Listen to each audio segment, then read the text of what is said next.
What is going on, guys? It is Caveman here, and welcome back to another episode of Jurassic Park. Now, last time we left off, we showed you our Main Street renovations, as well as the Most of Lagoon progress, as well as laid down the Spinosaurus that we had, and made the new Frog Fellow enclosure. But this episode, what I want to go ahead and do is populate the Herbivore Valley, because it needs a lot more herbivores in here. They're kind of all clustered in the one area way back over there, so let's go ahead and place a bunch of those down. But first, I got these here name tags to name a couple dinos, so let's go ahead and do that real quick. And we'll head down over here and just pick a couple names out, because these were names, again, that just didn't have dino suggestions with them. So we'll go ahead and pick something out real quick and name them. Let's head over to here. I think there's a couple unnamed critters, right? Yeah, there we go. We got a Corinthosaurus. We'll go ahead and name that one Dot. There we go. And then we got a couple Gallimimuses over here. Classic. Well, I don't know what to name these two name tags here, so, I don't know. Maybe these two dinos actually over here. They're kind of bunched up two together, and it's two name tags, right? I don't think they're unnamed. Yeah, Styracosaurus is both unnamed. So there we go. We got Lydia and Sam. Can we name them? There we go. There's Sam, and then we got Lydia right there. So that's pretty legit. Hell yeah. So there's the names that we have, you guys, and let's just go ahead and populate this area. As you can see in my inventory, I got all kinds of eggs to go ahead and lay down here. Now, I don't know which ones I want to do first, so let's just, get started randomly here, because we just have so many to lay down. We have a couple of new species here. We'll go ahead and get started with those ones right away. We got Camarasaurus, which is a long neck, and then we got Sinoceratops, which is kind of like a Triceratops fellow critter. So they'll have horns and whatnot and kind of a frill, but not exactly like the trikes, always a little different. But let's see, where do we want to put them? I think I want to populate, some of these other areas of the enclosure that just don't have any dinos in it. So let's see, maybe we can put, a Sinos over here or something. There we go. Yeah, look at these little guys. Wow, yeah, they're pretty cool. They actually have a really cool color. And ooh, did I just place down another one? Uh-oh, I think it might be in the ground, you guys. Yeah, that's in the ground. There we go. I think we saved it. Uh-oh, that could have ended real bad. Well, we saved that Camarasaurus' life right there, you guys. And I didn't even mean to place it down, but it ended up getting placed. And look at that. It's all green. It kind of blends in with the grass almost, actually. And little blue eyes on it. And I like the long neck right there. These guys look really cool. Let's go ahead and place the other one down. There we go.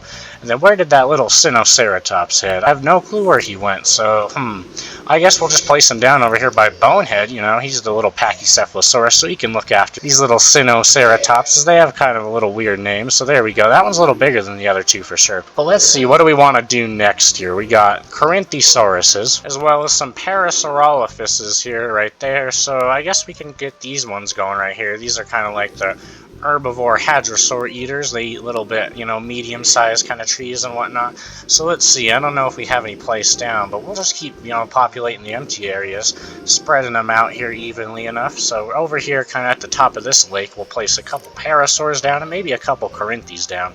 So there we go, 2 parasaurs down. And ooh, look, see, these guys have different colors, the parasaurs.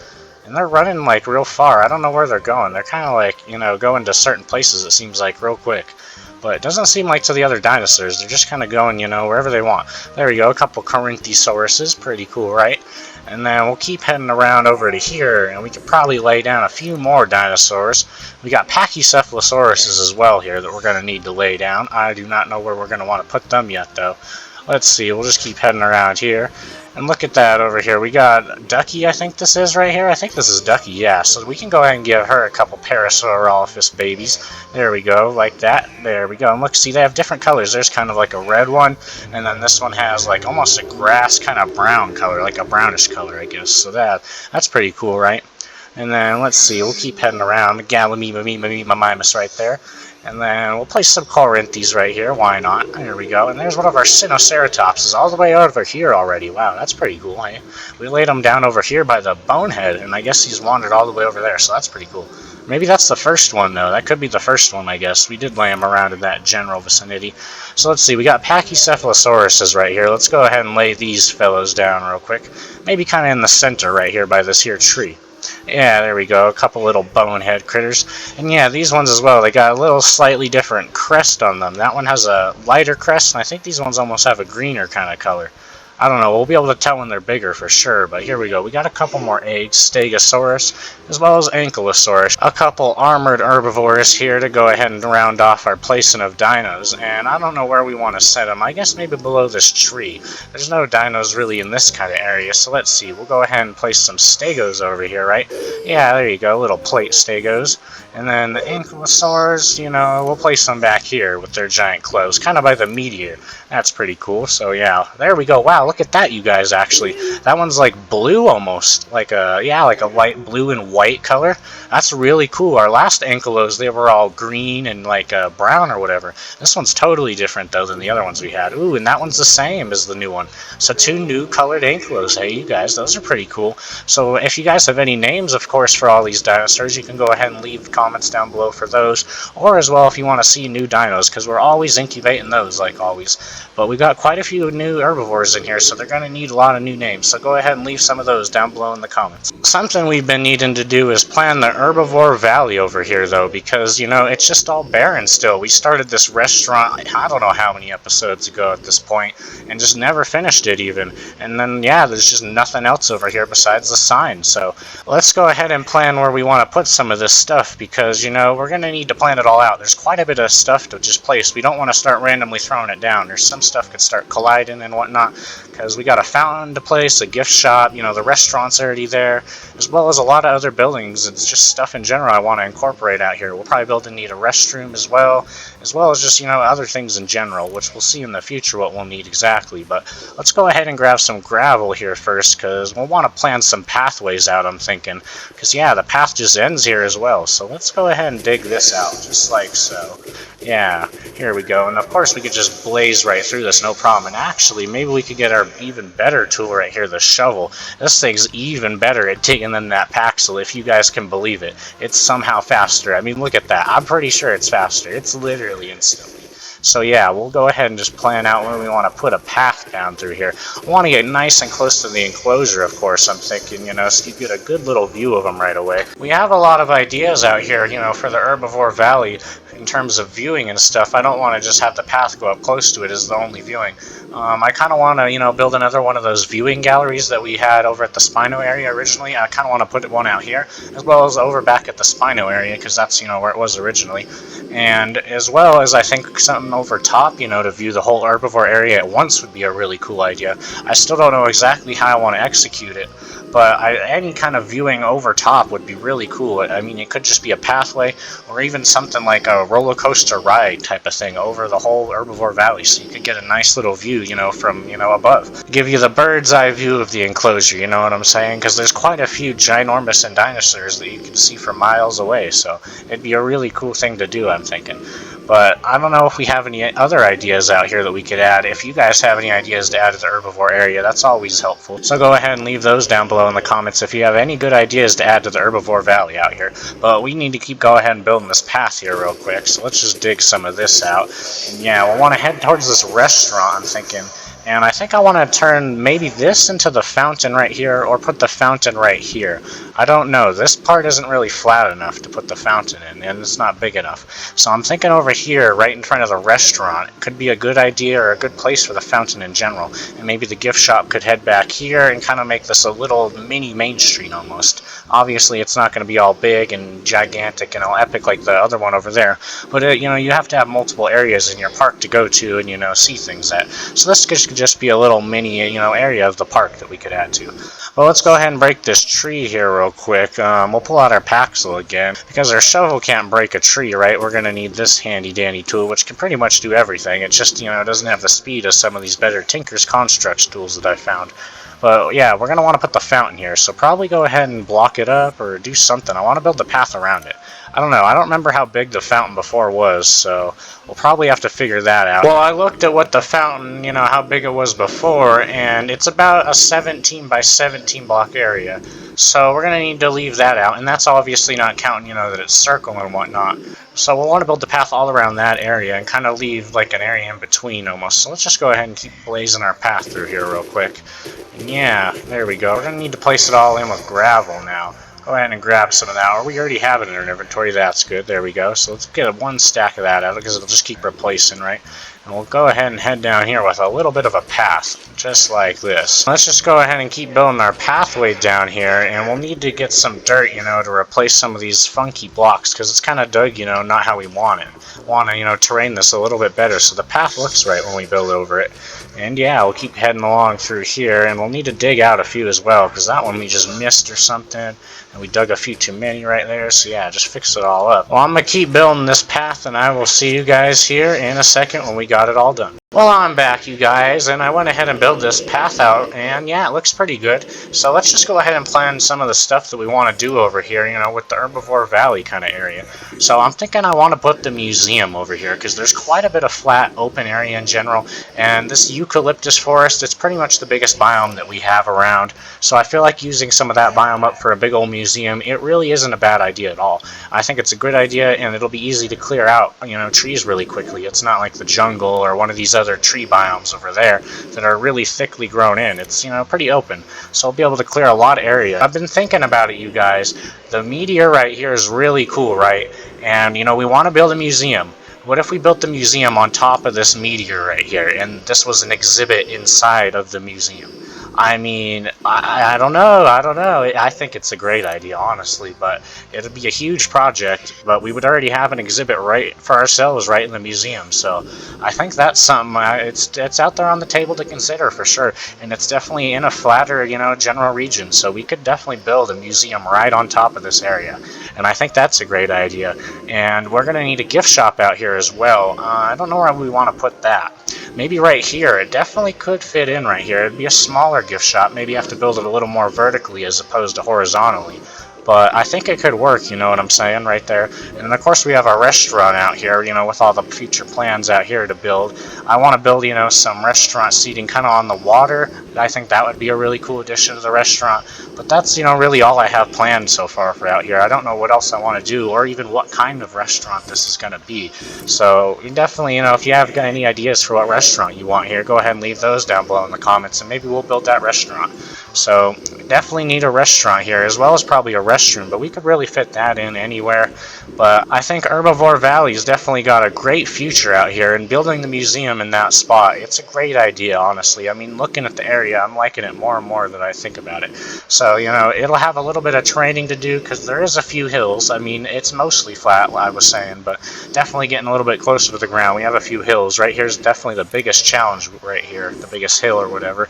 And since especially some of it's, already in the herbivore area right there, we might have to, rebuild some of the fence down, or just build the fence down, because we still need to build this fence taller. Like we said, we were going to build it 12 blocks tall, and it's still only, what, 5 blocks tall right now? Yeah, that is not tall enough, you guys. That's not going to keep in some of these big dinosaurs over time, so definitely going to want to expand that fence and build it taller. A few episodes back, we got a comment asking to show more of the History of Earth Museum. So let's just go ahead and do that real quick, and we can go ahead and show you, all the words on the walls. So let's head over there real quick. And here we are at the museum right here. It doesn't have any signs up yet, unfortunately. It's got some pool tables up here. I don't know if this was all up in here last time I showed you guys, but apparently it's all fully decked out real quick. So I'm going to go ahead and zoom in on all these signs, and if you guys want to see them, you can go ahead and pause the video and read through them all, because I don't want to read them all one by one, but there's quite a bit of information here if you guys just want to pause the video and go ahead and read it. So I'll go one by one through all these signs and just admire, the beauty here that we got going on, because there's quite a bit here in this, ancient history museum. I like it a lot. But let's just head downstairs real quick. There we go, down this giant elevator. It's definitely quite the elevator. It goes deep into the ground, You're like, when's it gonna end? It just keeps going, you know what I'm saying? And here we are at the bottom. So yeah, here we are in the first room real quick here. And I don't know which one's the first sign exactly. It looks like over here. So yeah, so just go ahead and pause the video if you want to read these, and then you can get all the information on these here signs. And yeah, I don't know if they're all in the right order, which order I gotta go in here. So yeah, just go ahead and, we'll get all of them, and then you can make the story together. There you go. The Great Oxygen event right there, it looks like, and then the Archeon event or something right there. I don't know. I don't even know how to say most of these things. But yeah, there's quite a bit of information on here in general, just to tell you about dinosaurs and world history. So let's see, we're looking at all these snowball overworld experienced. Looks like the Earth might have took a freeze 200 and 40, 60 million years ago. I can't even say that. That's a big number, man. These 2 billion years ago, just better, you know, and it's a simple number like that. But yeah, I think all these signs in here, we're getting them all, I hope. Hopefully we don't miss any. I'll make sure I go back on a couple that I think I have. But yeah, should be good in there. And we'll head to this next room real quick. And yeah, quite a bit of information in here. And it's definitely a lot of decoration here on the background, you know. A lot of time spent in here to make a really cool looking, you know, just environment to show you a lot of different things. So yeah, there you go. There's some more stuff on the signs right there. Look like the land of plants right there, it says, or something. The age of amphibians. And then first insects appear. Coal deposits, that's what it was saying. Yeah, coal deposits apparently. Yeah, all kinds of stuff on here.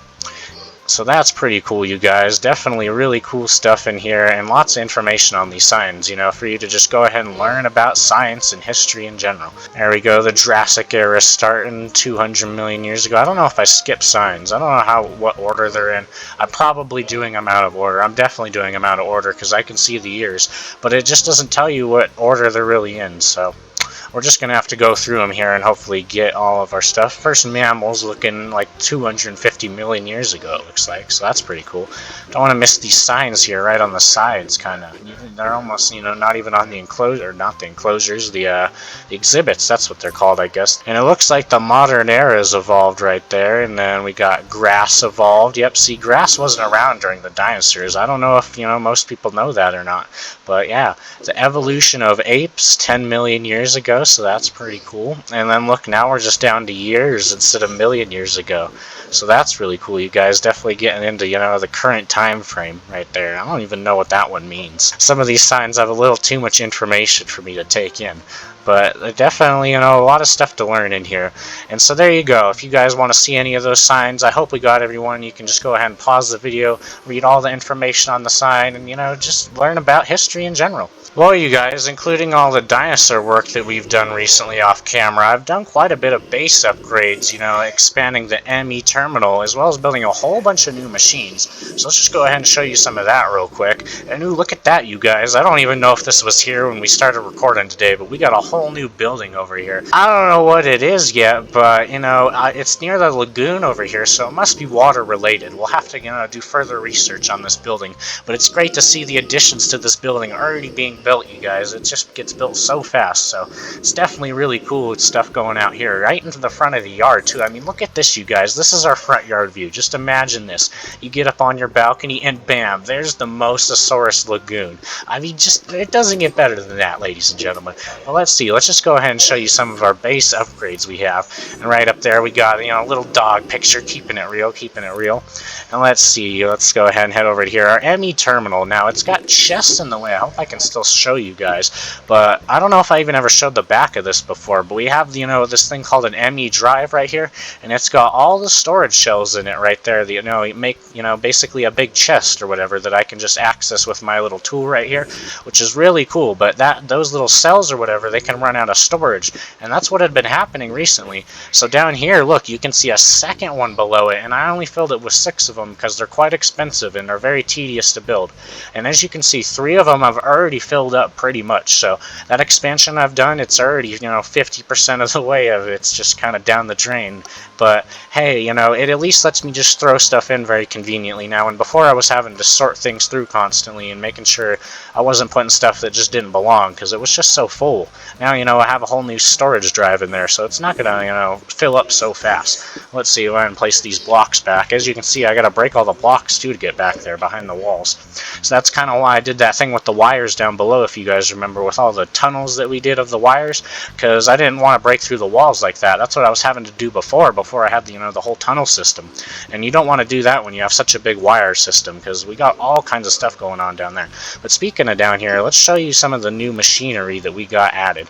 And as you can see, our battery, it's filling up. It was quite low earlier, but it does fill up pretty fast when our nuclear, I don't know if it's nuclear, but our reactor, it's just called a reactor. It doesn't say if it's nuclear or not. Yeah, it just says reactor. But I mean, I don't know any other kind of reactor, so it's nuclear nuclear as far as I'm concerned, but whatever, it's making power. Some of the machines that I made are over here. There we go. Here's some of the new stuff I made, you guys. We made a sawmill, it's called, and it goes ahead and makes up planks. And look at that. Look at this chest right here, filled to the brim of planks and sawdust. And then over here we got this fluid transposer taking the sap out of that, you know, oak wood, and then utilizing it right here to make this stuff called rich phyto grow, which we were using to, you know, infinitely make plants is what we were doing with it.